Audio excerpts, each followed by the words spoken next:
वाले से, लेकिन इसके साथ साथ अगर हम बात करेंगे तो मुल्की सतह पर अगर देखा जाए तो कई ऐसे बड़े नाम सामने आए हैं जिन्होंने बैंकों से पैसा लेकर या कर्जा लेकर फिर वो मुल्क छोड़कर फरार हुए हैं। लेकिन आज हम बात करेंगे वादी कश्मीर की, और वादी कश्मीर के श्रीनगर ज़िले की बात करेंगे तो तकरीबन 18 बरस कबल एक शख्स ने मुख्तलिफ बैंकों से करोड़ों रुपया जो है वो कर्जा लिया है। उसके बाद वो मफरूर हुआ, गायब हुआ। क्राइम ब्रांच की जानिब से 18 बरस से लगातार तलाश जारी थी और बिलाखिर कल बताया जा रहा है कि लाजपत नगर दिल्ली से उसे गिरफ्तार किया गया। Crime branch Jammu Kashmir police की कार्रवाई हुई है और इकोनॉमिक ऑफेंसिव विंग यानी इक्तिसादी जराइम विंग जिसको आप कहते हैं, उसने ये कार्रवाई की है। माली बेज़ाब्तियां थी, फ्रॉड्स थे, बैंक लोन के मामलात कई थे और एक शख्स की गिरफ्तारी हुई जिसका ताल्लुक कश्मीर से है लेकिन दिल्ली के अंदर छुप रहा था और 18 सालों से, जैसा अमीन ने बताया, मफरूर था और इश्तिहारी मुजरिम इसे करार दे दिया गया था पहले से ही। और इकोनॉमिक ऑफेंसिव विंग के बयान के मुताबिक श्रीनगर में एक ऐसे शख्स को गिरफ्तार किया जो 18 सालों से बैंक लोन फ्रॉड के कई मामलात में गिरफ्तारी से बच रहा था। इस शख्स को नई दिल्ली के लाजपत नगर इलाके से के उसके ठिकाने से गिरफ्तार किया गया क्योंकि अभी तक इसके बारे में कोई जानकारी नहीं थी। बयान जो क्राइम ब्रांच कश्मीर की तरफ से जारी किया गया, नाम इसका बताया गया कि श्रीनगर का समीउल्लाह शेख वल्द अब्दुल रशीद शेख बताया जाता है कि दरवेश कदल है, दरवेश कदल प्रेजेंट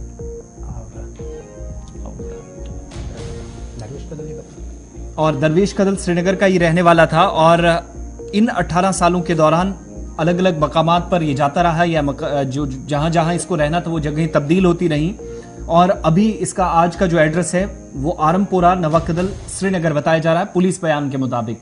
लेकिन गिरफ्तारी इसकी कई किलोमीटर दूर यानी नई दिल्ली दारुल हुकूमत से हुई है, लाजपत नगर इलाके से। और कहा जाता है कि जाली रेवेन्यू डॉक्यूमेंट्स तैयार किए थे।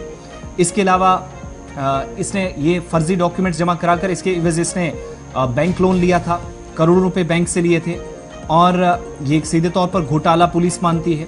कानून के शिकंजे से बचने के लिए साल 2007 से मुसलसल अपनी रिहाइश या जगह तब्दील कर रहा था, जो शुरुआत में हमने बताया पुलिस बयान के मुताबिक। इसके अलावा यह भी बताया गया कि police station special crime wing Srinagar यानी क्राइम ब्रांच कश्मीर CBK जिसको आप कहते हैं, इसने FIR दर्ज की 59/2007 जिसमें मुलजिम इंडियन ओवरसीज बैंक से 48 लाख रुपए का कर्ज लेकर फ्रॉड करके चला गया और यह भी एक मुजरिमाना साजिश बताई गई। और उसके बाद क्या करता है, डलगेट श्रीनगर की ब्रांच से ये लोन लेकर, और वो भी जाली डॉक्यूमेंट्स पर, रेवेन्यू डॉक्यूमेंट्स जो दिए थे वो भी फर्जी थे, इसके खिलाफ मुकदमा दर्ज किया जाता है और चार्जशीट पेश की जाती है। इसके अलावा एक केस इस पर अंडर सेक्शन 512 CRPC लगा था और जब चार्जशीट के बाद इसको चूंकि शख्स का नाम चूंकि इन 18 सालों में ऊपर नीचे जाता रहा है, कोर्ट में पेशी के लिए इसको कहा गया है, लेकिन जिस डेट पर इसको अदालत में जाने के लिए या पेश होने के लिए कहा गया था तब ये वहां पर नहीं था, कोर्ट गया ही नहीं। और उसके बाद 120B के अलावा RPC की 420, 468 और 471 दफात जो एक मजाज दायरा इख्तियार होता है अदालत का, उसमें रहकर कार्रवाई की गई और ना ये अदालत के अंदर पेश हुआ और कई मरतबा बैंक की तरफ से इसे बुलाया गया, राब्ता करने की कोशिश हुई, हर बार मोबाइल नंबर्स और इसकी जो लोकेशन है वो चेंज होती रही।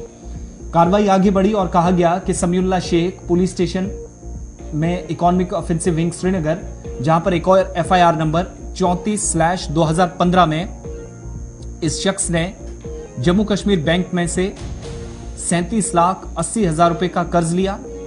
उसमें भी इसी तरीके से फौज डॉक्यूमेंट्स थे, वहां पर भी फ्रॉड किया, जाली रेवेन्यू दस्तावेजात फराहम किए और उस बुनियाद पर वहां से भी ये, अब आप अंदाजा लगाइएगा, इंडियन ओवरसीज बैंक से 48 लाख रुपए लेता है, जम्मू कश्मीर बैंक से 37,80,000 रुपए लेता है, यानी तकरीबन 90 लाख के आसपास यही रकम बन जाती है।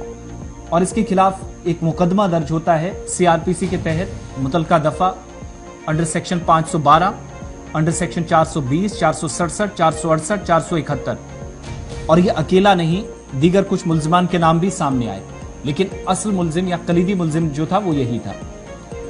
इसने अदालत के सामने इस मुकदमे की समाअत के दौरान पेश होना था लेकिन नहीं हुआ। डिस्ट्रिक्ट एंड सेशन जज श्रीनगर ने इसे इश्तिहारी मुजरिम करार दिया इस केस में, जब ये दूसरी बार भी पेश नहीं हुआ, यानी बैक टू बैक फ्रॉड्स किए। मुल्जिम ये शख्स जो है police station economic offensive wing Srinagar crime branch Kashmir की FIR नंबर 5/2019 में भी मतलूब था, जिसका ताल्लुक 5,000 रुपए के कर्ज से है। इसके अलावा यह भी कहा जाता है, इसमें लिखा गया है कि जाली डॉक्यूमेंट्स तैयार करके इसने तकरीबन एक और जगह से 30 लाख रुपए लिए। अब आप 3 अलग अलग फ्रॉड केसेस, ये तो केसेस की एक लिस्ट थी, लेकिन जहां से पैसा लिया गया था वो 1 करोड़ 20 लाख रुपए की ज्यादा से रकम बनती है। अब जिन बैंकों से लिया था, एक overseas international bank, Jammu Kashmir bank से तकरीबन 37,80,000 रुपए, और इसके अलावा 48 लाख रुपए ये लेता है इंडियन ओवरसीज बैंक से, और उसके बाद 5,000 का एक और कर्ज लेता है, फिर 30,000 का एक और कर्ज लेता है, लेकिन हर जगह ये फर्जी डॉक्यूमेंट जमा करा के इसी तरीके से चला जाता रहा। अब थोड़ी सी हैरानी इसमें यह भी होती है कि एक बैंक अगर आपको लोन देता है तो कई मरतबा, चूंकि आज ये सिस्टम है, पहले देखा जाता है कि लोन लेने वाले शहरी का या इस शख्स की सोर्स ऑफ इनकम क्या है। प्रॉपर डॉक्यूमेंटेशन जब होती है यह भी देखा जाता है कि आप पहले से कोई लोन तो नहीं लिया गया है। इस शख्स ने कैसे बैंकों को, बैंक अथॉरिटीज को बेवकूफ बनाया, यह भी समझ से बालातर है। लेकिन अब जाकर देर आए दुरुस्त आए। 18 वर्षों के बाद पुलिस के शिकंजे में ये दिल्ली के लाजपत नगर इलाके से आया, ताल्लुक श्रीनगर से है। तकरीबन इस पर जो कर्ज है वो 1 करोड़ 20 लाख से ज्यादा की, इस बयान के मुताबिक जो पढ़कर आपको सुनाया है। और केसेस 7 से 8 लगे हुए हैं और आरपीसी की दफात लगी हुई हैं। 512 2019 का केस है, सीआरपीसी 2015 का केस है, साल 2007 का केस है, जब से ये सबसे पहले जो 48 लाख रुपए लिए थे और उसके बाद से ये फरार चल रहा था। बिलाखिर कार्रवाई हुई है और पुलिस ने इसकी शनाख्त समीउल्लाह शेख के बतौर की है। चलिए, बात हो रही थी समीउल्लाह शेख की, जो 18 बरस कबल लापता हुआ था, मफरूर था, लेकिन लाजपत नगर दिल्ली से उसे बाजियाब पुलिस ने किया, क्योंकि मुख्तलिफ बैंकों से उसने कर्जा लेकर फिर वो उसके बाद मफरूर हुआ।